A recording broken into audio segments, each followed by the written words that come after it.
Bonsoir à tous. Bonsoir chers Ivoiriens, bonsoir chers followers.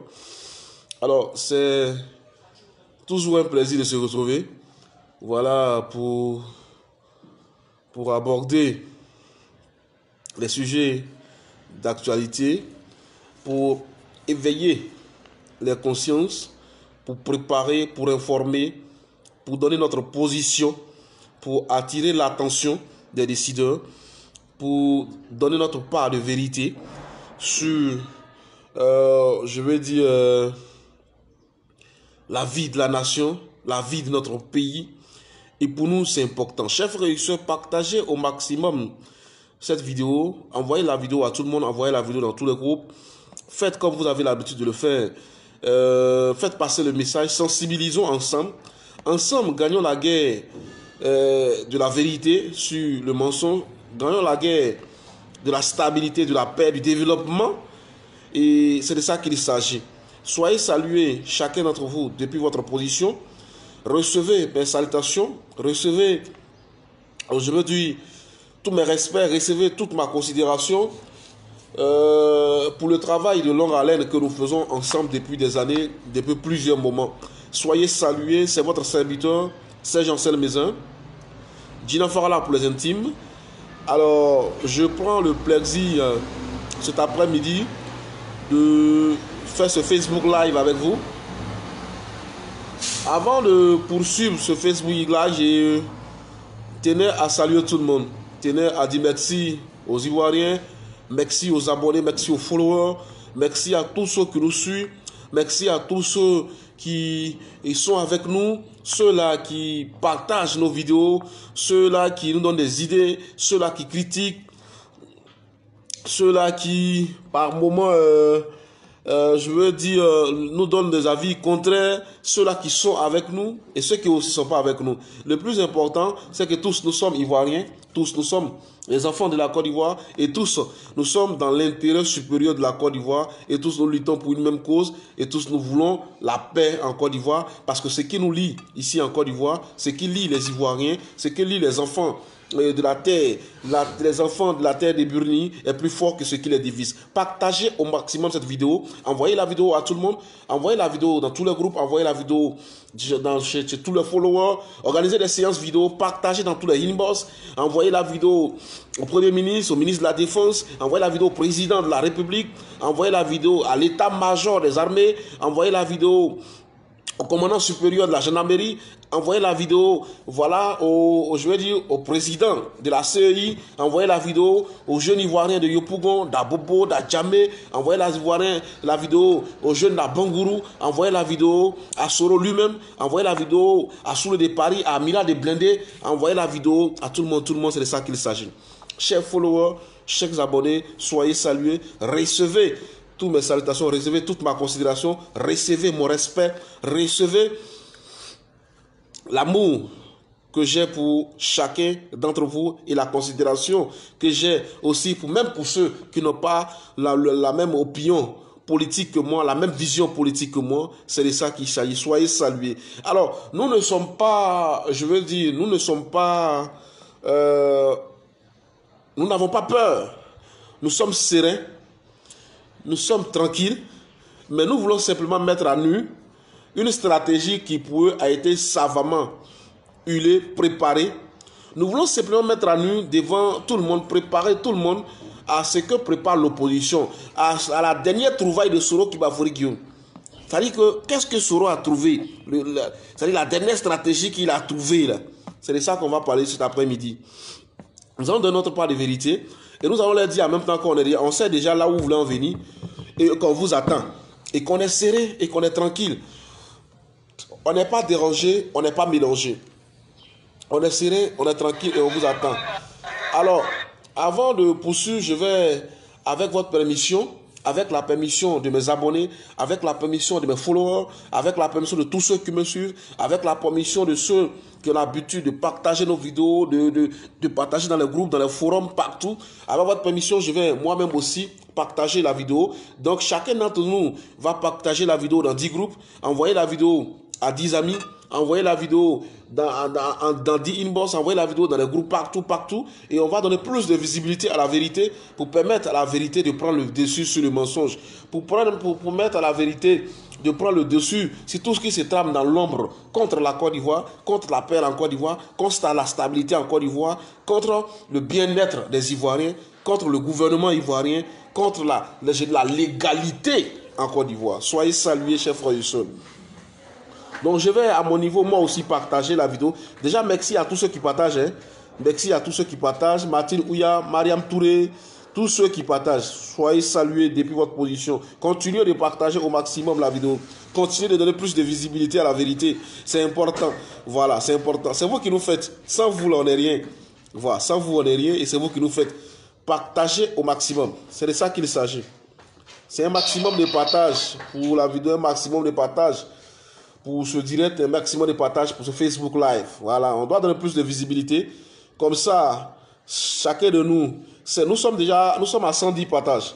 110 partages en 5 minutes 13 et 286 personnes en ligne. C'est peu pour la crédibilité et pour ce que je suis aujourd'hui hein, sur les réseaux sociaux. D'abord, je vais commencer à parler quand on sera à moins à 300 personnes.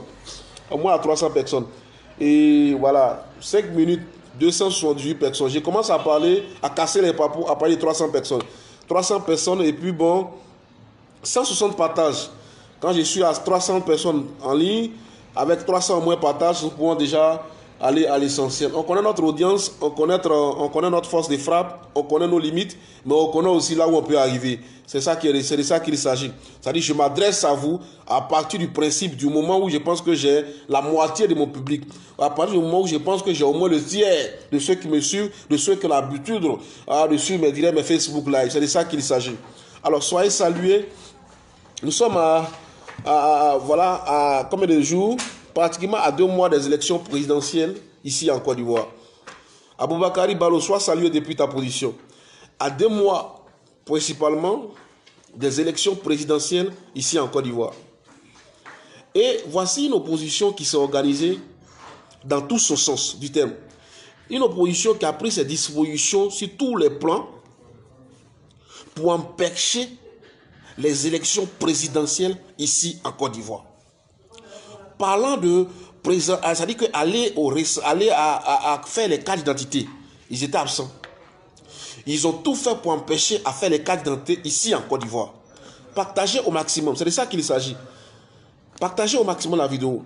Pour faire les cartes d'identité ici en Côte d'Ivoire, l'opposition de mon pays a tout fait pour boycotter l'opération de la carte nationale d'identité. Ils ont tout fait pour boycotter cela.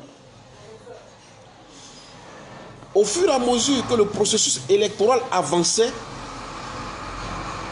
l'opposition de la Côte d'Ivoire a tout fait pour freiner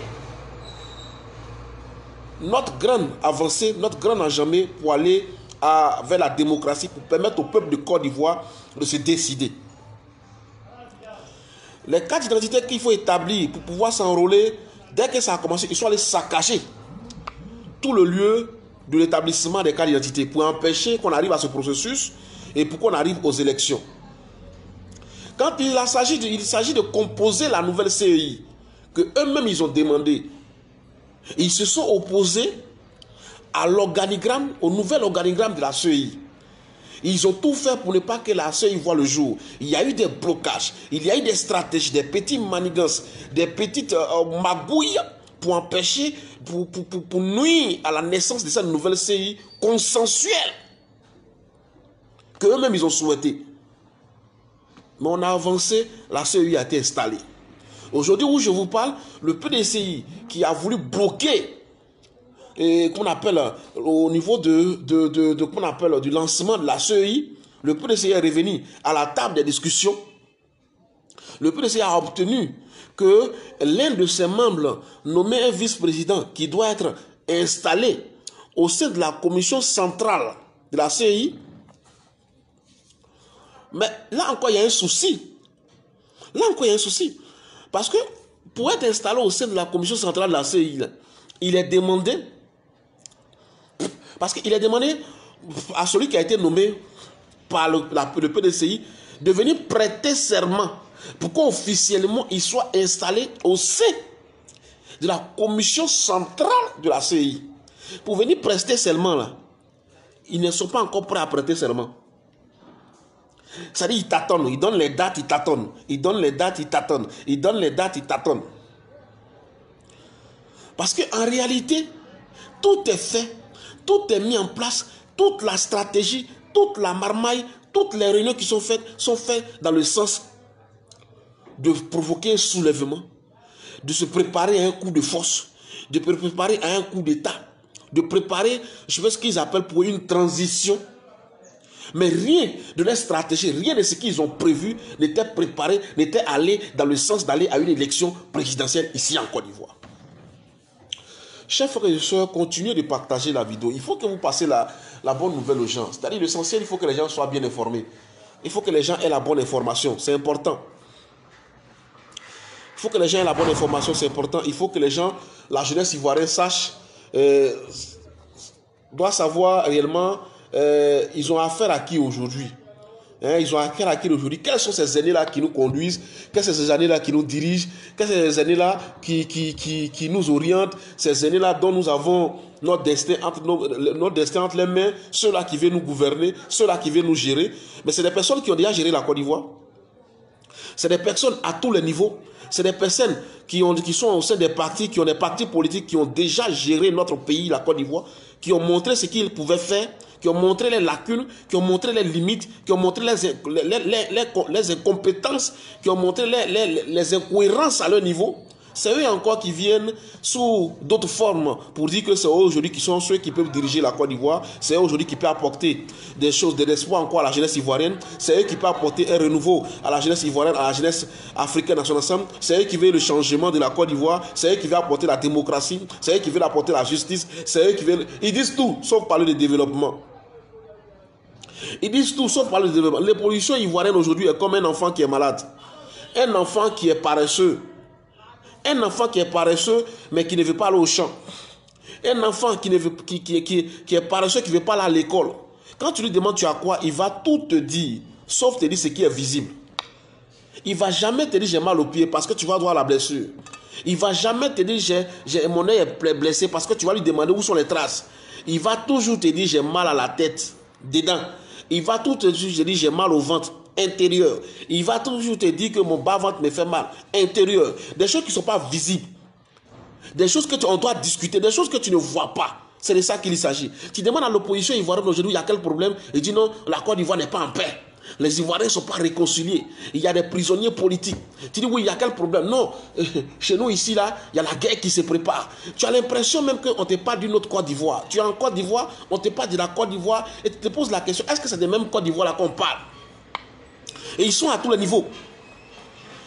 Ils sont à tous les niveaux. Des fonctionnaires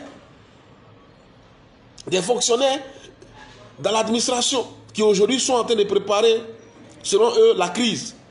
Parce que la catastrophe va s'abattre sur la Côte d'Ivoire. Ils sont en train de préparer, et je veux dire, l'après-crise. Comment ils vont faire pour fuir la Côte d'Ivoire? On ne sait pas ce qui va arriver, mon petit. Donc c'est pour cela qu'on est en train de se préparer. Mais rien ne va arriver, grand frère. Rien ne va arriver. La Côte d'Ivoire est debout et la Côte d'Ivoire est gérée.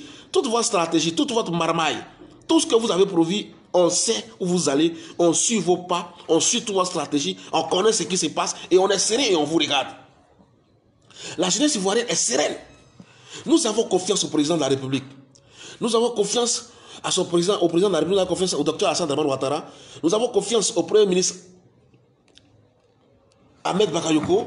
Nous avons confiance à tous les ministres du gouvernement. Nous avons confiance à l'armée ivoirienne. Nous avons confiance à la jeunesse ivoirienne. Nous avons confiance aux jeunes, aux femmes aujourd'hui qui ont compris que notre avenir, notre devenir se retrouve dans une Côte d'Ivoire stable, dans une Côte d'Ivoire en paix, dans une Côte d'Ivoire développée, dans une Côte d'Ivoire émergente, dans une Côte d'Ivoire où aujourd'hui les investisseurs, les bailleurs de fonds se bousculent à la tête de la Côte d'Ivoire.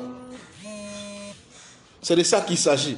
Les investisseurs, les bailleurs de fonds se bousculent aujourd'hui à la tête de la Côte d'Ivoire. La Côte d'Ivoire est devenue une nation fréquentable.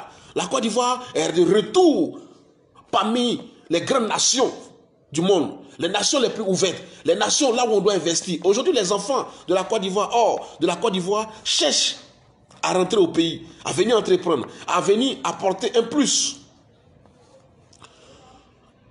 à ce qui est en train de construire, à apporter une pierre à ce qui est en train de construire. Je continue à casser les papos. Envoyez la vidéo à Amiral Blindé à Soule de Paris. Envoyez la vidéo à la guêpe pour leur dire on a compris le système. On savait où vous allez en venir. Mais on vous attendait simplement dans ce chemin-là.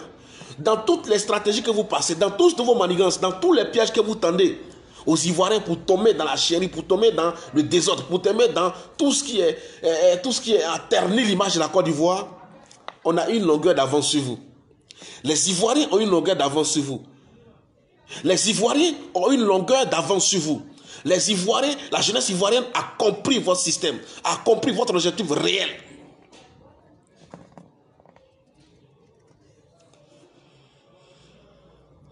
Partagez la vidéo parce que je pense que ici nous nous adressons à des personnes intelligentes. Quand je fais mes directs, mes lives, je parle à des personnes intelligentes, des personnes qui comprennent, des personnes qui analysent, des personnes qui aiment la Côte d'Ivoire, des personnes qui se retrouvent dans nos valeurs, dans ce qui nous unit, des personnes qui aiment travailler, des personnes qui aiment l'excellence. Je ne parle pas à des personnes qui sont abonnées à la paresse, des personnes qui sont abonnées au coup d'État, des personnes qui sont abonnées au soulèvement, des personnes qui sont abonnées dans un rêve de transition quelque part. Nous sommes abonnés à la Côte d'Ivoire de son excellent Alassane Ouattara, la Côte d'Ivoire de paix, la Côte d'Ivoire de stabilité, la Côte d'Ivoire développée, la Côte d'Ivoire rassemblée, la Côte d'Ivoire en paix, la Côte d'Ivoire avec l'Ivoirien du Nord, l'Ivoirien du Sud, l'Ivoirien de l'Est, l'Ivoirien du Centre, l'Ivoirien, comment on appelle, du Sud-Est, l'Ivoire, tout le monde ensemble, malgré nos divergences. C'est cette Côte d'Ivoire-là que nous connaissons. Et c'est cette Côte d'Ivoire-là que veut nous léguer le président de la République, son Excellence Alassane Ouattara, président de la République de Côte d'Ivoire. Chers frères et sœurs, je vous amène dans quelque chose de réel. Je vous amène dans une vision avec moi et vous allez comprendre. Comment comprendre qu'une opposition qui a passé tout son temps, une opposition qui a passé plus d'1 an, plus de 2 ans, une opposition qui a posé des actes à tout moment et en tout temps, à empêcher les élections présidentielles en Côte d'Ivoire de se tenir. Ils ont même dit ça publiquement dans leurs discours, dans leurs dires, dans leurs manières de parler, dans leurs manières d'agir. Ils ont prouvé par A plus B qu'ils ne voulaient pas aller aux élections. On a des vidéos ici qui témoignent. Des vidéos de Soule de Paris, des vidéos d'Amiral Blindé, des vidéos de la guêpe, des vidéos de qui encore, qui ont témoigné ici qu'il ne fallait pas qu'on aille aux élections. Partagez au maximum la vidéo, chers frères et sœurs. Partagez au maximum la vidéo. Envoyez la vidéo à tout le monde. Donnez la visibilité. Envoyez la bonne nouvelle. Donnez la nouvelle aux soroïstes, aux Gors. Permettez-les d'être libérés. Permettez que la vérité puisse les affranchir et que la vérité puisse les rendre libres. C'est de ça qu'il s'agit. Permettez-leur que la vérité puisse les affranchir et que la vérité puisse les rendre libres. Permettez aux enfants qui sont en train de manipuler aujourd'hui à Yopougon, les jeunes aujourd'hui qui sont en train de manipuler à Yopougon par des petits groupes, aujourd'hui ils ne rentrent pas dans les grands groupes. Ils font les réunions dans les cours communes avec 5 groupes de 15, 10, des groupes de 10, 12, 16 personnes. On les réunit dans Yopougon, un peu partout, on les prépare déjà. Parce que s'ils font un grand nombre, on saura qu'ils sont en train de se préparer. On saura qu'ils sont en train de préparer quelque chose. Ils veulent passer de façon inaperçue. Donc on prépare des petits groupes. On prépare des petits groupes. On appelle le capitaine commandant Aboulaye, soroïste là. C'est lui qui parle à l'armée. C'est lui qui envoie des messages pour saper le moral des soldats des troupes, pour penser selon eux des désordres. Et on active Chris Yapi. Et Chris Yapi, lui, à son tour, joue son rôle de mettre les Ivoiriens dans le doute, de semer une crise de confiance entre le président de la République et la population, de semer une crise de confiance entre le président de la République et son armée, de semer une crise de confiance entre le président de la République et le gouvernement, pour dire, mais finalement, tout le monde s'y sent tout le monde. Finalement, personne n'a confiance à chacun. Il y a une méfiance totale. Là, on ne sait plus qui est qui. On ne sait plus à qui se confier. On ne sait plus à qui croire. Mais qui est réellement Chris Yapi? En tout cas, chacun à son niveau joue son rôle. Chacun à son niveau fait son boulot. Tout cela pour déstabiliser la Côte d'Ivoire. Dans un seul objectif, déstabiliser la Côte d'Ivoire. Ils ont fait cela plusieurs fois, avec plusieurs tentatives, avec plusieurs épisodes. Et nous l'avons décrié depuis des années. Mais ils ont vu que malgré toutes ces actions qui sont faites, malgré tout ce qu'ils ont fait comme action, pour empêcher la stabilité, pour empêcher les élections présidentielles, pour empêcher la Côte d'Ivoire d'aller à des élections, pour que le peuple de Côte d'Ivoire, pour que les Ivoiriens dans leur ensemble puissent décider de celui qui va les diriger. Rien n'a empêché le président de la République, rien n'a empêché l'État de Côte d'Ivoire de se retrouver aujourd'hui à organiser une élection libre et transparente afin de permettre aux Ivoiriens de décider de qui doit gérer la Côte d'Ivoire. Toute la stratégie a été mise en place pour ne pas qu'on arrive à là. Mais pour eux, malheureusement, nous sommes arrivés à là. On est arrivé à ce qu'ils redoutent le plus dans leur vie. Nous sommes arrivés aux élections présidentielles. Il faut qu'on aille aux élections présidentielles. Ils seront obligés à présenter un programme de société aux Ivoiriens. Ils seront obligés à présenter ce qu'ils ont fait dans le passé aux Ivoiriens et ce qu'ils veulent apporter de plus encore à ce qui est déjà fait par le président de la République à travers de son grand parti, le RHDP, ici au pouvoir. El Mouf Moussa, mon grand frère, sois salué depuis ta position. Sois salué depuis ta position, grand frère. Merci pour tout ce que tu fais pour le RHDP. Docteur Koulibaly, sois salué, grand frère, cher aîné, pour tout ce que tu m'apportes et pour tout ton encadrement et toute ton expertise, voilà, qui n'est plus à discuter aujourd'hui. Voilà, qui n'est plus à discuter. Finalement, la pierre qu'a rejeté les bâtisseurs est devenue aujourd'hui la principale de l'angle. Et j'ai toujours eu la considération, le grand respect pour toi. Merci, cher aîné, pour tout ce que tu fais pour notre parti, pour tout ce que tu fais pour la stabilité et la paix en Côte d'Ivoire. Merci pour toutes tes prises de position éclairées et avérées. C'est de ça qu'il s'agit. Tu as une valeur sûre pour notre pays. On va continuer et on continue le discours. Alors, ils ont tout fait, posé tous les actes pour aller contre la paix, pour aller contre la démocratie, pour aller contre la stabilité, pour aller contre les élections. Ils vont même plus loin. Ils disent qu'ils sont les enfants des élections. Ils sont les enfants de la démocratie. Ils sont les enfants de la paix. On arrive à un processus où aujourd'hui, il faut aller aux élections. Des gens qui disent qu'ils sont majoritaires, ils s'asseyent dans leur tête, ils sont majoritaires. Ils s'asseyent dans leur maison, ils sont majoritaires. Ils s'asseyent dans leur maison, ils sont leaders générationnels de toute une génération. Ils sont le meilleur de toute une génération. Dans leur tête, ils sont meilleurs.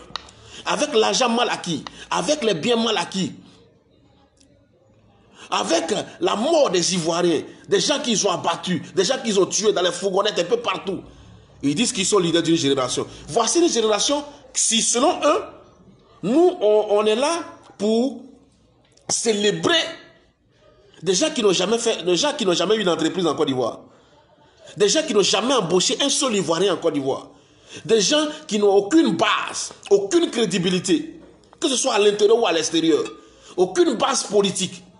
Des gens qui ont toujours occupé des postes avec des arrangements, des postes circonstanciels, non des postes liés à leur personnel, à leur CV. Mais des postes circonstanciels, toujours des postes négociés, toujours des arrangements. Ce sont ces personnes-là qui sont devenues députés par arrangement. Ils sont devenus ministres par arrangement. Ils sont devenus ministres d'État par chantage.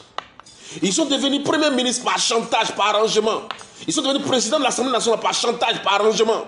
Aujourd'hui, ils veulent devenir président de la République par chantage, par arrangement, par les coups de force. Ça ne passera pas. On peut acheter des arrangements pour être ministre en Côte d'Ivoire. On peut accepter des arrangements pour être ministre d'État. On peut accepter des arrangements pour être président de l'Assemblée nationale. On peut accepter des arrangements à tous les postes, dans une autre époque, dans un autre contexte. Mais nous, jamais, la jeunesse ivoirienne, jamais les Ivoiriens ne vont accepter un arrangement pour être président de la République, de l'État de Côte d'Ivoire. Jamais nous allons l'accepter. Nous n'allons pas céder au chantage. De la même manière que vous êtes prêts, selon vous, à ne pas céder au chantage, nous aussi, on est prêts à ne pas céder au chantage. Et n'importe quel chantage, nous sommes prêts. Et nous irons jusqu'au bout pour sauvegarder la démocratie, pour sauvegarder la paix, pour sauvegarder la stabilité. L'opposition ivoirienne, dans son ensemble, parce que le véritable leader, le véritable meneur aujourd'hui de l'opposition en Côte d'Ivoire, c'est Soro Kibafori Guillaume. Il ne faut pas qu'on se cache la face. Il ne faut pas qu'on se cache la face. Celui aujourd'hui qui tire les ficelles, celui qui allait réveiller une opposition qui n'existait plus en Côte d'Ivoire, celui qui allait réveiller une opposition qui était grangée dans sa minorité, tranquille, celui qui allait leur dire, on peut reprendre le pouvoir, on peut légaliser un coup de force, un coup d'État, et reprendre le pouvoir à Alassane Dramane Ouattara. On peut faire ce qu'on a. C'est Alassane, c'est Soro Kibafori Guillaume. Si le PDCI s'élève aujourd'hui, si Gikawe parle, ce n'est pas la faute à quelqu'un. La faute, le vrai problème, c'est Soro Kibafori Guillaume. C'est les soroïstes. C'est lui et ses cyber-militants, ces cyber-activistes, ces cyber-moutons, ces gens qui disent qu'ils aiment la Côte d'Ivoire, alors qu'ils aiment seulement qu'une seule personne. C'est Soro Kibafori Guillaume. Ils disent qu'ils veulent une Côte d'Ivoire développée. Ils disent qu'ils veulent une Côte d'Ivoire en paix. Ils disent qu'ils veulent une Côte d'Ivoire rassemblée. Ils disent qu'ils veulent gérer la Côte d'Ivoire autrement. Ils disent qu'ils veulent réaliser un rêve en Côte d'Ivoire. Mais le seul rêve qui les tient à cœur, c'est de réaliser le rêve de leurs mentors, réaliser le rêve de leur gourou, c'est de réaliser le rêve de ce jeune homme qui a dormi et qui s'est vu une nuit à la tête de l'État de Côte d'Ivoire et qui fait tout ce qu'il fait pour qu'il ait un jour président de la République de Côte d'Ivoire. Vous n'êtes pas plus déterminé que la jeunesse ivoirienne. Vous n'êtes pas plus organisé. Vous n'êtes pas plus prêt que les Ivoiriens dans leur ensemble. Les Ivoiriens, la Côte d'Ivoire, Soro Kibafori Guillaume, nous avons accepté que par les arrangements, que par les chantages, tu deviennes député ici en Côte d'Ivoire. Nous avions accepté à un moment donné que par les arrangements, que par les chantages, tu deviennes ministre d'État en Côte d'Ivoire.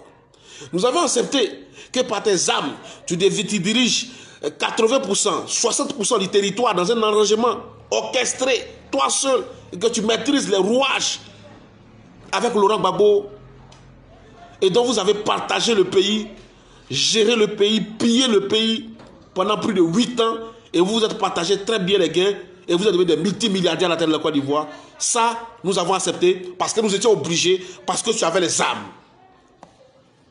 Mais aujourd'hui, aucun chantage ne marchera. Aucun chantage ne marchera. Aucune intimidation ne marchera. Aucune intimidation ne marchera. Soro Kibafori Guillaume ne sera jamais président de la République de l'État de Côte d'Ivoire. Allez-y les dire, ceux qui vocifèrent, ceux qui sautent, ceux qui sont sur toute la toile, ceux qui crient partout. Allez-y les dire, la Côte d'Ivoire, là où les Ivoiriens votent, là c'est là où les Ivoiriens décident de celui qui va les diriger. Là. Soro Kibafori Guillaume ne peut jamais être président de la République de Côte d'Ivoire. Jamais. Dans toute votre magouille, dans tout ce que vous faites, c'est de l'impossibilité. Vous allez abattre, vous allez tuer 26 millions d'habitants. Et quand vous aurez fini de tuer ces 26, vous serez président de la République de Côte d'Ivoire dans un cimetière vide. Peut-être que ça sera dans ce sens-là, mais jamais. Jamais notre génération on peut accepter. Jamais la génération consciente, la génération responsable, la génération au travail, la génération engagée, la génération qui a compris, la génération digne. Pour nous, ce n'est pas une affaire d'argent. Soro, pour nous, ce n'est pas une affaire d'argent. Pour toi, Soro, peut-être, c'est argent, c'est l'argent pour toi. Il faut être multimilliardaire, il faut être riche, il faut piller, il faut avoir les grosses positions, il faut avoir l'orgueil, il faut être envieux. Pour nous, ce n'est pas ça. Pour nous, ce n'est pas ça. Pour nous, c'est plus que ça. Nous, nous sommes attachés à la Côte d'Ivoire. Nous sommes attachés à la Côte d'Ivoire. Nous sommes attachés à la Côte d'Ivoire en paix. À la Côte d'Ivoire rassemblée. À la Côte d'Ivoire où tout le monde a sa place. Où tout le monde joue un rôle. Où tout le monde a sa compétence.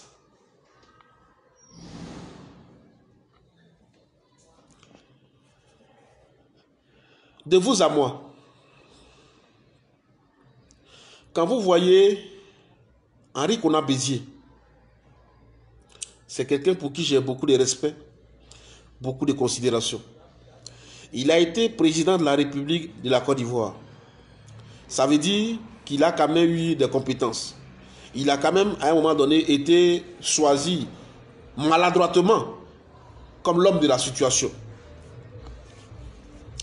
Mais à 86 ans, venir être candidat à une élection présidentielle en Côte d'Ivoire, Là où aujourd'hui, plus de la moitié de la liste électorale, plus de la moitié de la population a moins de 40 ans. Posez-vous la question. Qu'est-ce qui a été dit à Jean-Luc Bion, qui était pressenti comme candidat? Qu'est-ce qui a été dit à Thierry Tano, pressenti comme candidat? Qu'est-ce qui a été dit à des cadres valeureux du PDCI, des jeunes compétents, pour qu'ils acceptent de se calmer et de laisser Bédié être leur candidat? Posez-vous la question, c'est en contrepartie de quoi? Qu'est-ce qu'on leur a dit? Calmez-vous, il n'y aura pas d'élection. Bédié est juste notre candidat pour arriver à une insurrection, pour arriver à ce coup d'État, pour arriver à ce moment de démocratie, pour arriver à cette transition. Et après, vous, la jeune génération, on va faire le travail pour vous. Et vous, vous allez venir maintenant, vous allez gérer la Côte d'Ivoire. Ah, si c'est comme ça, on accepte. Toi, Bédié, il faut être notre candidat.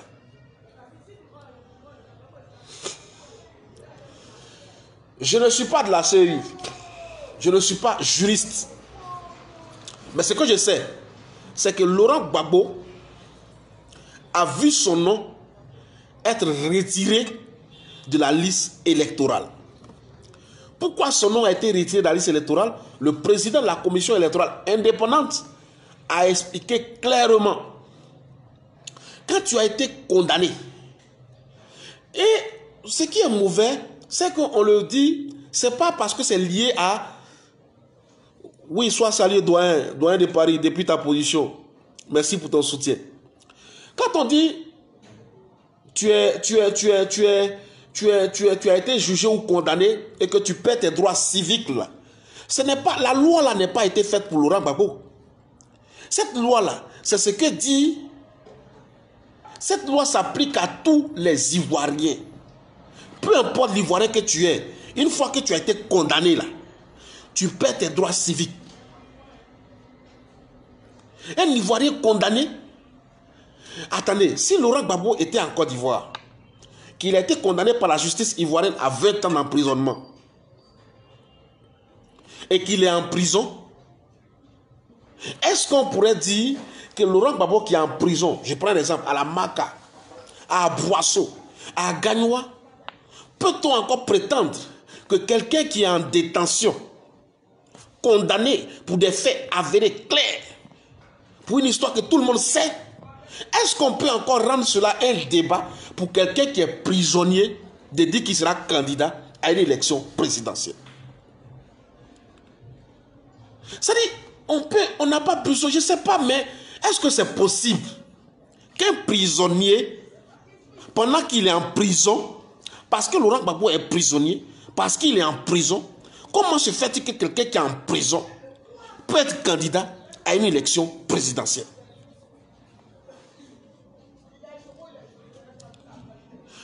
Quand on dit c'est pour faire château d'eau, on dit il est en prison, il n'est pas là. Vous l'avez mis en prison.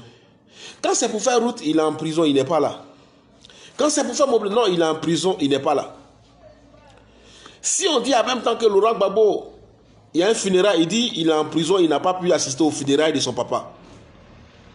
On ne l'a pas laissé venir assister au funérail de son papa. Mais comment dit quelqu'un qui est en prison, qui ne peut pas faire tous ces mouvements-là, bizarrement pour l'élection présidentielle, il est candidat? Et puis des gens marchent pour aller déposer son dossier de candidature. Dans l'action de se lever pour aller déposer le dossier de candidature d'un individu incarcéré, des mémoires de politiciens, des mémoires de jeunes Ivoiriens qui s'informent, qui cherchent l'information, qui se forment. C'est la première fois que je vois des hommes et des femmes d'un parti politique dont le leader est détenu en prison, qui a perdu ses droits civiques, d'aller déposer son dossier pour dire qu'il est candidat à une élection présidentielle. Même élection locale, c'est impossible. C'est-à-dire, la raison, la morale, peut même pas t'amener à te lever pour dire on va marcher pour aller déposer dossier de candidature d'un individu qui est incarcéré. d'un individu qui est incarcéré, d'un individu qui est en prison. Des gens se mobilisent, des cadres, des intellectuels, des sachants, des gens qui aiment la Côte d'Ivoire, pour aller déposer la candidature d'un individu qui est en prison.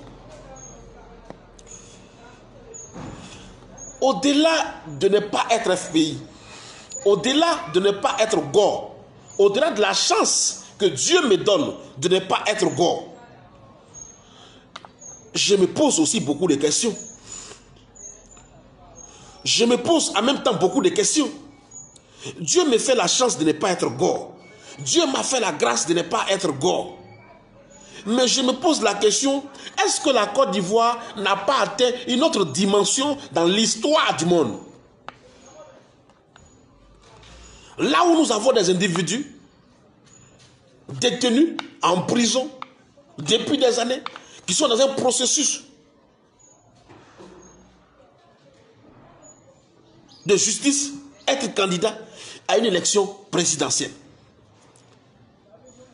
Même dans la vie normale, quand tu es ministre même de la République, quand tu es président d'une institution, quand tu es directeur d'une société, et qu'il y a même des bruits, ou bien même une rumeur de malversation qui tourne autour de toi, l'individu qui a un poste de responsabilité, qui est le directeur, qui est le ministre, qui est quoi, démissionne de sa position, par principe, pour faciliter, pour permettre à l'enquête de se poursuivre. On dit qu'il ne faudrait pas qu'il influence le déroulement des enquêtes. Il ne faudrait pas qu'il influence les témoins. Il ne faudrait pas qu'il ait influence sur l'affaire qui le concerne, qui est en cours. C'est ainsi que le ministre Adama Bitogo a démissionné du gouvernement, pas parce qu'il était inculpé, mais parce que l'affaire du Promo Kuala en question, son nom revenait, et le président de la République lui a demandé de démissionner, afin de permettre à la justice de faire la lumière sur ce qu'on lui reproche. Ce que je viens de dire là, ça c'est seulement reproché. Ça c'est seulement soupçon qui pèse. Ce n'est même pas des faits qui sont avérés. C'est quelque chose, mais il n'y a même pas eu de condamnation. C'est même pas des faits avérés. C'est quelque chose, mais il n'y a même pas eu de condamnation. Hein? Le président lui demande de démissionner pour qu'on puisse faire la lumière. C'est-à-dire des personnes sensées, des personnes responsables, des personnes intellectuelles. Voilà comment eux ils agissent. Le ministre a démissionné pour permettre à l'enquête de se poursuivre, pour qu'on puisse savoir, permettre de savoir qu'est-ce qui s'est passé, pour que la vérité soit sûre de tous, pour ne pas que de sa position de ministre, il puisse influencer les enquêtes en cours. Maintenant, de vous à moi, cher Go, le processus de justice, l'affaire Laurent Gbagbo, Charles Blé Goudé, est-il en cours ou pas? Est-ce que le débat, ce qui lie Laurent Gbagbo à la justice, est terminé? Est-ce que le débat est clos? Je vois un analphabète qui écrit sur le direct, il a été acquitté. Champion, tu ne mets pas d'acquittement, mais est-ce que tu ne mets pas d'innocenté? Parce que toi et moi, on n'est pas la même chose. Moi, j'ai fréquenté. Moi, là, j'ai fréquenté. Toi et moi, on n'est pas la même chose. Il a été acquitté. Il a été innocenté, ça fait 2. Va taper sur Google. Et puis, vois acquittement. Et puis, reviens-moi avec innocenté. Tu comprendras combien de fois tes enfants doivent avoir pitié de toi et de ton arme.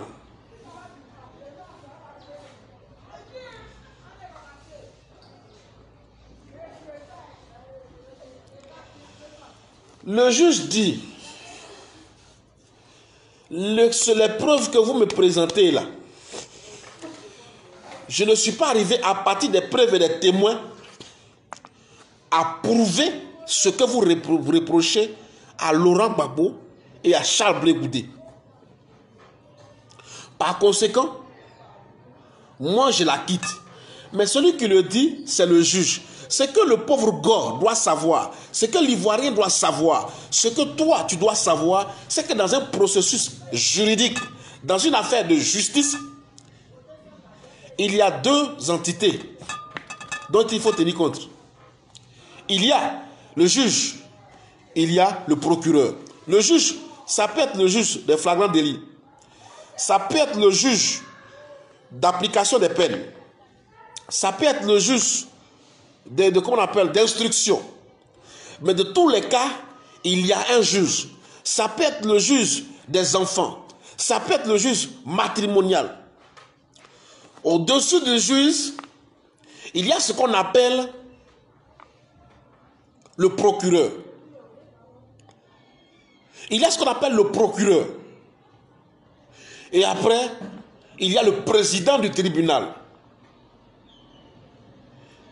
Parce qu'à un moment donné, il va falloir que nous puissions donner des cours de justice, des cours de droit à ceux qui se font appeler avocats, à ceux qui se font appeler avocats au barreau de je ne sais quoi, de Yopougon. Et dans les deux entités, quand le juge arrive à une conclusion, pour que la décision du juge soit validée, soit officielle, il faut aussi que le procureur puisse accepter d'aller dans le même sens que le juge en charge de l'affaire. Donc les juges en charge de l'affaire, Laurent Gbagbo et Charles Blé Goudé, ont effectivement dit qu'ils ne sont pas arrivés à la conclusion de prouver la culpabilité selon les faits qui ont été cités. La culpabilité de Laurent Gbagbo et de Blé Goudé Charles. Ça, c'est l'autre partie, c'est la première partie. Et la deuxième partie, et non la moindre, c'est le procureur de la République, de la Cour pénale, qui devait elle aussi à son tour aller dans le même sens que la décision qui a été prise par les juges. Si Madame la procureure Fatou Bensouda, qui n'est pas mécanicienne, avant d'être procureure de la cour qu'on appelle la CPI, elle est juriste de formation. Elle est juriste de formation. Non, elle n'est pas handballeuse. Elle n'est pas journaliste de formation.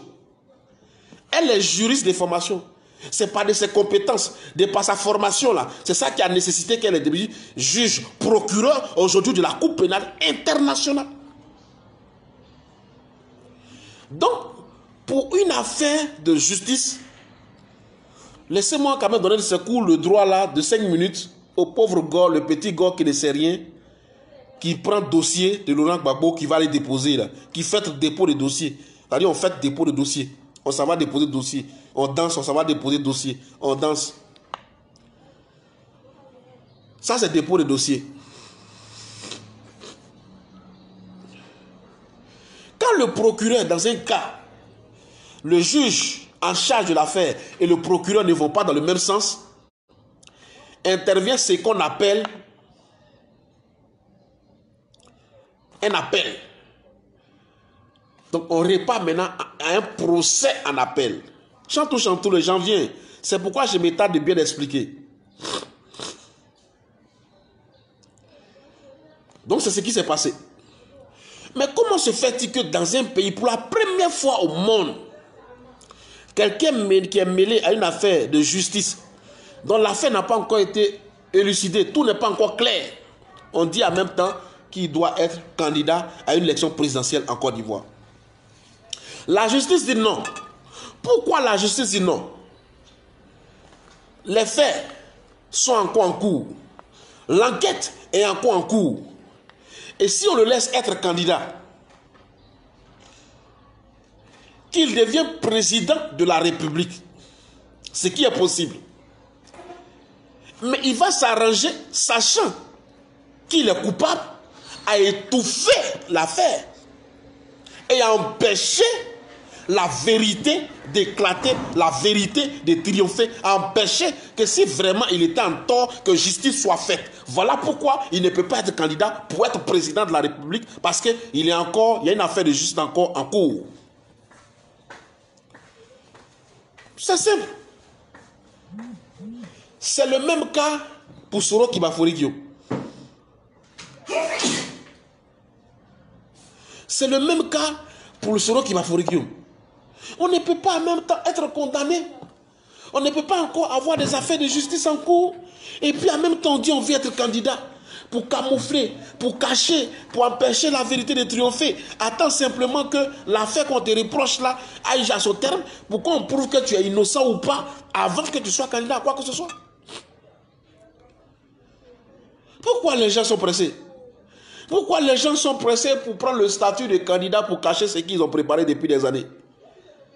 Pourquoi ils sont pressés pour prendre le statut de candidat pour nous empêcher de connaître la vérité sur les réellement les agissements et ce qu'ils font en Côte d'Ivoire et ce qu'ils ont fait, ils ont fait contre la Côte d'Ivoire?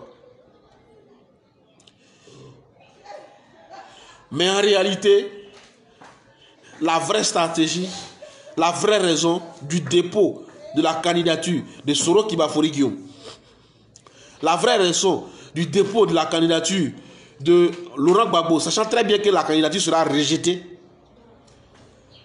c'est simple. Ils veulent légaliser les manifestations.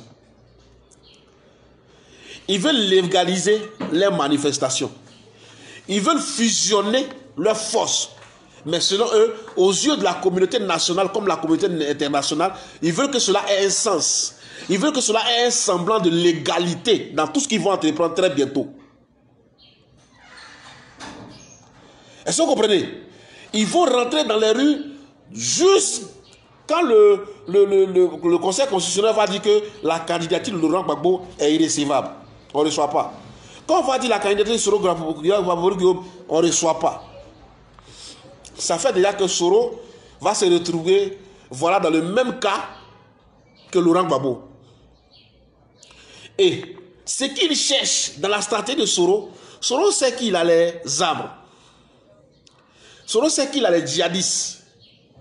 Soro sait qu'il a les relais en termes de communication qui vont légaliser avec son Franklin Nyamsi, avec Amiral Blindé, avec Souré de Paris, avec tous ceux qui connaissent les KB, tous ceux-là, avec qu'on appelle la guêpe. C'est de tomber dans la rue parce que pour lui,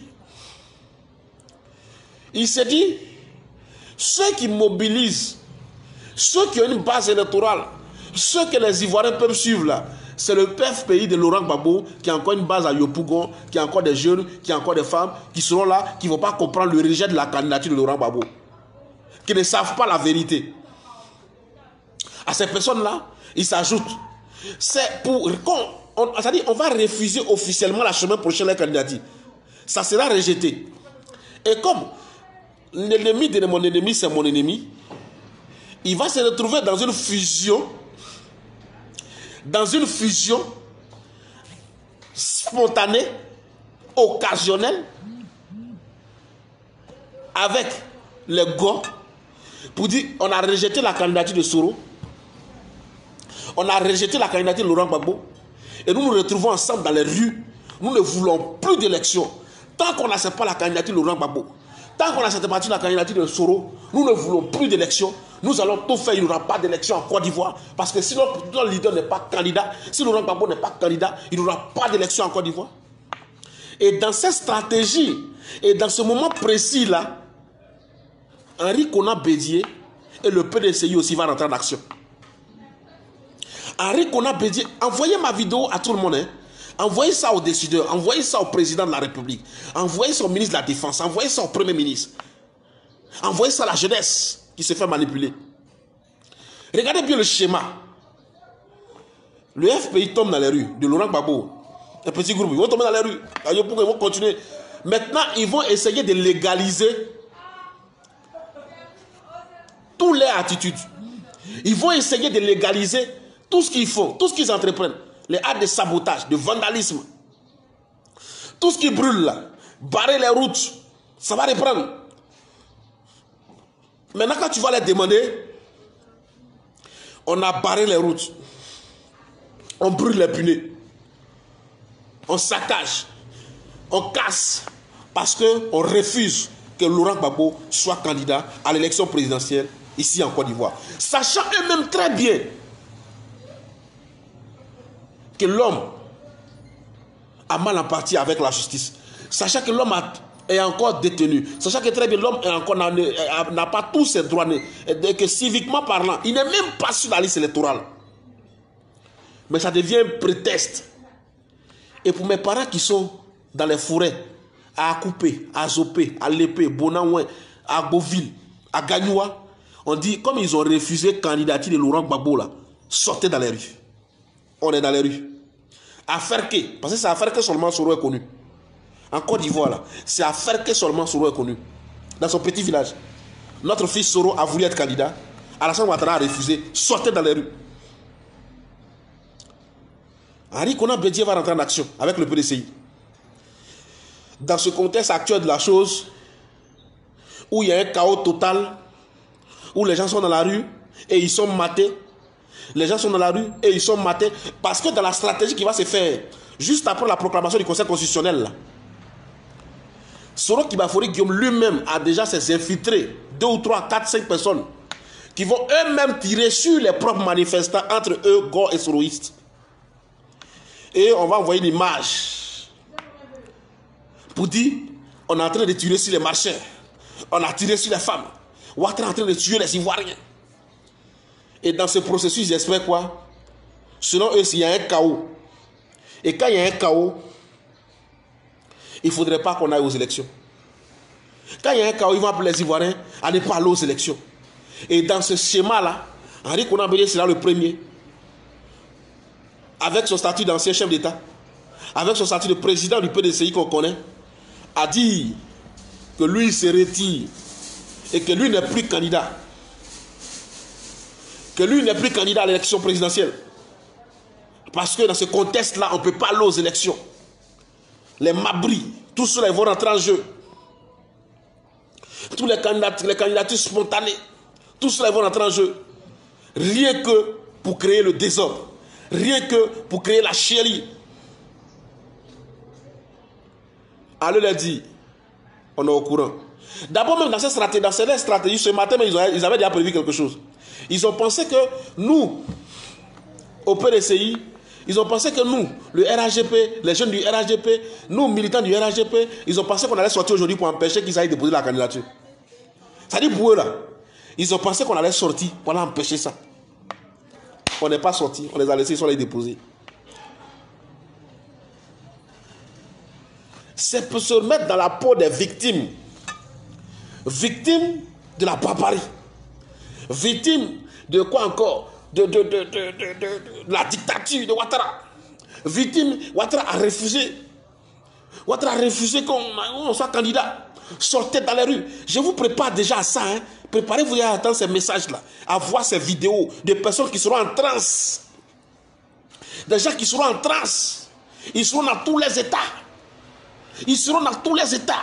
Pour dire que c'est une dictature. Pour dire que ça c'est terrible. Pour dire que ça, on ne peut pas accepter ça. Pour dire que non, mais ça c'est terrible. Comment est-ce qu'on peut refuser la candidature de l'opposition?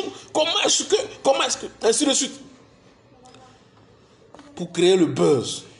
Pour arriver au résultat qu'ils ont souhaité depuis le début. Un soulèvement populaire, un coup de force, un coup d'État. Pour que Soro Kibafori Guillaume vienne pour dire il va gérer la transition. Mais même dans sa transition là, où ils sont en train de préparer Soro à gérer la transition, même dans la transition, il va tous les trahir. Si ça arrivait vraiment, les Mamadou Koulibaly vont rentrer en jeu. Donc je vous dis, je vous préviens, allez leur dire, on est au courant du schéma. On connaît le schéma. On connaît votre plan. On connaît votre stratégie. On sait où vous allez. On sait que vous n'allez jamais aller aux élections. On sait que vous n'allez jamais aller aux élections. On sait que votre stratégie, vous n'allez jamais aller aux élections. Mais si on vient sur les réseaux sociaux pour en parler, c'est pour vous dire on est au courant. Et qu'on vous attend au tournant. C'est-à-dire quand la candidature de Laurent Gbagbo Quand la candidature de qui encore? Comment il s'appelle là? De Soro sera rejetée. Celui, le jeune, la femme qui va se lever pour aller donner sa poitrine, pour aller se sacrifier, ça sera cadeau. Ça sera cadeau. Parce que les élections présidentielles auront lieu en Côte d'Ivoire. Parce que les Ivoiriens vont se prononcer. Parce que les Ivoiriens vont décider de leur sort. Parce qu'il y aura bel et bien élection présidentielle le 31 octobre sans Soro Kibafori Guillaume, sans Laurent Gbagbo et sans tous ceux qui ne rempliront pas les conditions pour être candidat à une élection ici dans mon pays. Ce n'est pas pour aller déposer candidature en fanfare là qui est le problème. C'est quand ton dossier de candidature sera refusé en flûte là. C'est ça qui sera le problème. Tu peux aller déposer dossier de candidature en fanfare. Mais nous, on va te ramener ça en flûte. Le Conseil constitutionnel va te ramener ça en flûte. On va te ramener ton dossier avec ses tas, avec ses manquements en flûte. Chers Ivoiriens, chers followers, chers abonnés, je ne vais pas encore prendre votre temps. Voilà ce que je voulais vous dire. Voilà là où je voulais attirer votre attention. Voilà la conclusion, là où on veut amener la jeunesse ivoirienne. Là où on veut amener le peuple. Là où on veut nous emmener. Voilà là où on veut entraîner les Ivoiriens. Et je préfère prévenir la jeunesse. Tenez-vous prêts. Tenez-vous prêts. On peut tout nous voler sauf la démocratie. On pourra tout nous voler sauf la stabilité, la paix.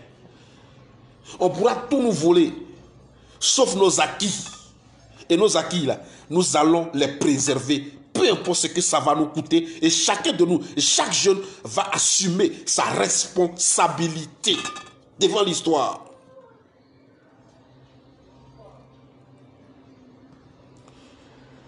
On n'est pas là pour se cacher. On n'est pas là pour se cacher. Nous ne sommes pas là pour se cacher et nous allons assumer nos responsabilités. De toutes les façons, que le Conseil constitutionnel tranche. Celui qui est candidat sera candidat. Celui qui n'est pas candidat ne brûlera pas la Côte d'Ivoire. Celui qui n'est pas candidat ne va pas légitimer son coup d'État. Celui qui n'est pas candidat ne va pas légitimer son coup de force. Celui qui n'est pas candidat ne va pas légitimer le fait qu'il vient casser les bus, le fait qu'il vient brûler les maisons. Il ne pourra pas le légitimer. C'est de l'impossibilité et ça ne pourra pas exister. Alors, je vais finir ce direct à dire merci à tout le monde, dire merci à tous les abonnés, dire merci à tous les followers, dire merci à tous ceux qui nous suivent depuis des moments, depuis des années. Vous savez, en tant que cyber-militant, il arrive par moments où le fait de pouvoir se consacrer à faire son travail, se consacrer à toujours bien faire, informer, prévenir, à attirer l'attention des Ivoiriens du nord, du sud, de l'est, à mobiliser la jeunesse, il arrive que nous ayons aussi quelques ouvertures. Et par moment, depuis quelque temps, votre serviteur Serge Ansel Mézin, je suis en train de m'organiser avec des frères et des sœurs, avec des partenaires un peu par-ci, par-là, pour pouvoir aussi contribuer à notre niveau au développement de notre pays. Alors, il y a plusieurs structures que nous sommes en train de mettre en place pour permettre à nos followers, nos abonnés, ceux qui ont confiance en nous, de pouvoir, peu importe là où ils se trouvent, de pouvoir, pour le moment, pas pour s'acheter une maison, mais nous sommes aujourd'hui dans le domaine de la vente des terrains. Tu peux être en France, tu peux être aux États-Unis, tu peux être en Chine, tu peux être en Inde, tu peux être partout où tu es. Que tu veux un terrain en Côte d'Ivoire, il ne faut plus te fatiguer. Il ne faut plus te fatiguer. Il faut appeler ton petit. Il faut appeler ton frère. Il faut appeler ton ami. Il faut appeler ton élément. Tu auras le terrain là où tu veux, avec tous les papiers, avec toutes les crédibilités. Mais si tu veux encore même qu'on suive les travaux, si tu veux même un plan, tu veux qu'on te fournisse tout ce qu'il faut, aujourd'hui on va fonctionner comme ça. Donc toutes ces bonnes nouvelles là viennent après. Les choses sont déjà montées, tout est déjà propre, tout est clair. Les terrains sont dans partout à Abidjan. Et même si tout le tendu du territoire, C'est un travail de fond que nous avons fait. Depuis près de 3 mois, nous travaillons sur le projet. Et donc, c'est ça. La Côte d'Ivoire est stable. Venez investir en Côte d'Ivoire. Venez investir à Abidjan. Venez investir. Parce que c'est pas parce que je suis si bien militant, je vais passer mon temps à tendre la main. Non, fais ça. Faites ceci. Non, non, non, non. Je veux continuer à entreprendre. Je veux continuer à être responsable vis-à-vis de vous. Alors, supposons que tu m'appelles, tu me contactes, que grâce à moi, tu as ton terrain et que le propriétaire du terrain me verse peut-être 5%. Parce que ce n'est pas cadeau, ce n'est pas gratuit. Ça, je vous le dis. Me verse 5%, ou même verse 10%. Mais tu vois que de manière indirecte ou directe, tu m'as remis de l'argent. Tu m'as permis de vivre, tu m'as permis de me perfectionner davantage. Tu m'as permis de m'organiser davantage sans forcément que chacun gagne. C'est un business gagnant-gagnant. Parce que moi, je te rassure, moi, tu me connais. Tu sais que s'il a pris la peine de l'annoncer comme ça publiquement, c'est qu'il sait que sa carrière est en jeu, il sait que sa crédibilité, il sait que son honneur est en jeu. Donc c'est de ça qu'il s'agit. Alors c'est à vous de le voir. Partout où vous voulez en Côte d'Ivoire, que vous soyez à l'extérieur ou en Côte d'Ivoire, vous voulez un terrain dans votre ville, partout où vous voulez que ça passe par nous, mais faites-le et permettez aussi aux jeunes comme nous aussi de pouvoir aussi se construire. C'est mieux que de tendre la main. C'est mieux que de mendier. C'est mieux que de commander. C'est mieux que de paraître ridicule par moment. Moi, je ne rentre pas dans ça. Ce n'est pas mon pain. Ce n'est pas ma tasse de thé. Ça, c'est très important à le souligner. Donc, pour tous ceux qui ont besoin de terrain, à acheter des terrains, et même acheter des maisons, ceux qui veulent, peu importe, il faut contacter ton serviteur, tout est prêt, c'est un mécanisme, c'est une entreprise légalement constituée et on va tout faire pour vous satisfaire et dans un bref délai, comme ça moi je gagne l'argent, toi tu gagnes ton terrain et puis le client aussi, lui aussi les satisfait et ainsi de suite. Il y a aussi ceux qui veulent investir, et principalement dans plusieurs domaines, restauration, transport, quel domaine? L'agriculture, l'élevage, toutes ces personnes, contactez-nous. Contactez-nous déjà. Ok, Awa Kamara. Ok, il n'y a pas de problème, Awa. Dès que je finis, je gère ça. Je vais chercher ton message et puis je t'envoie ça. Je t'envoie ça rapidement et puis on va gérer. Voilà. J'ai dit c'est mieux comme ça. Parce que souvent, on est là, on a des petits besoins, mais on est gêné parce qu'on a quand même notre principe. On a quand même comment on nous a encadré et on ne veut pas dire certaines choses. Mais au moins dans ce sens-là, c'est bon. Tu travailles et puis tu as ton argent. C'est clair, c'est clair. Il n'y a pas de palabre. La grande sœur qui est de l'autre côté est satisfaite, elle est contente, elle a son terrain, elle veut encore que tu suives les travaux, que tu lui donnes un plan, que tu conçois tout. Ça serait bon. Là, c'est un business gagnant-gagnant. Tranquille, quoi. Voilà. Tu as un contact à Abidjan, tu n'es pas à Abidjan, ton petit frère, ta cousine, ta nièce, elle vient ensemble. On travaille sur le projet et puis quand tu viens, tu es tranquille et puis c'est propre. Donc c'est ça. Votre frère, votre petit frère est devenu businessman maintenant. Il est devenu businessman maintenant. Mais je paye seulement les terrains pour les gens du RHDP.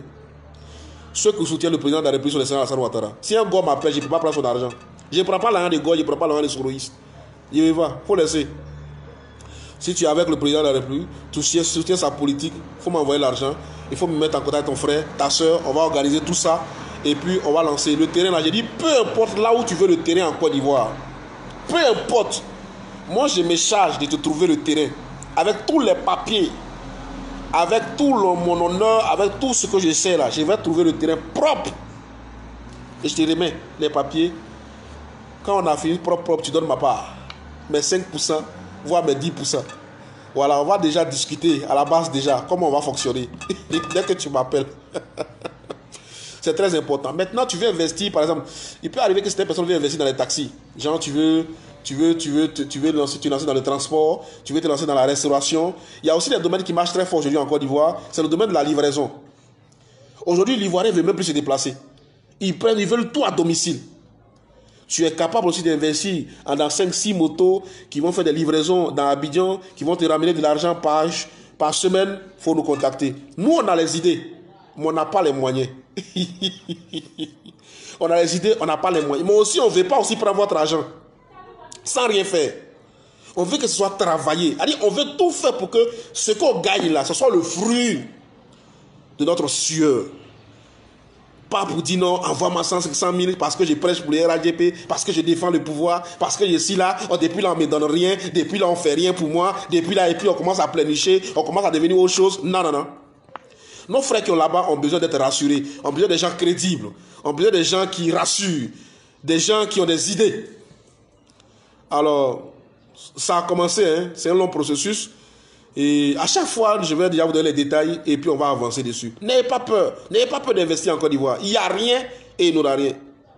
Dieu bénisse la Côte d'Ivoire, c'était juste des détails. Mon numéro WhatsApp, c'est le 00 225 07 39 09 09.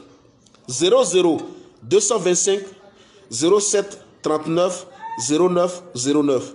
00 225 07 39 09 09. Avec nous là, tu peux payer terrain. Tu peux construire en Côte d'Ivoire. Et puis ton propre parent même ne sait même pas que tu as construit dans Abidjan là. Même dans son village où tu habites là, tu viens d'Agboville, tu viens de Gagnoua, tu viens de Daloa là. Tu peux construire avec nous. On paye le terrain, on fait tout le devis, on est d'accord, on fait le plan, tu valides, on construit même dans ta propre ville, à côté même de ton frère, de ton cousin. Et puis il ne saura pas que c'est toi qui as construit ta maison. Jusqu'à ce que ça finisse. C'est de ça qu'il s'agit. C'est ça qu'on appelle Ivoirien nouveau. C'est ça qu'on appelle pays qui a émergent. C'est ça qu'on appelle que les enfants ont compris le système. C'est de ça qu'il s'agit. C'est ça qu'on appelle pays développé. Mais c'est ça qu'il s'agit. On va rester dans ça. On va aller commencer à casser, commencer à brûler les pneus, commencer à faire... On n'est plus là-dedans. Nous, on a avancé, on est passé à autre chose. On est passé à une autre dimension. Non, je suis cyber militant, je défends le parti, on ne me donne rien, on ne me paye pas. On ne te paye pas comment? Tu travailles pour quelqu'un? On t'a envoyé? On t'a envoyé un cyber militant, un cyber activiste qui se prend au sérieux. Tout le monde te prendra au sérieux. Si tu te prends au sérieux, tout le monde te prendra au sérieux. C'est de ça qu'il s'agit.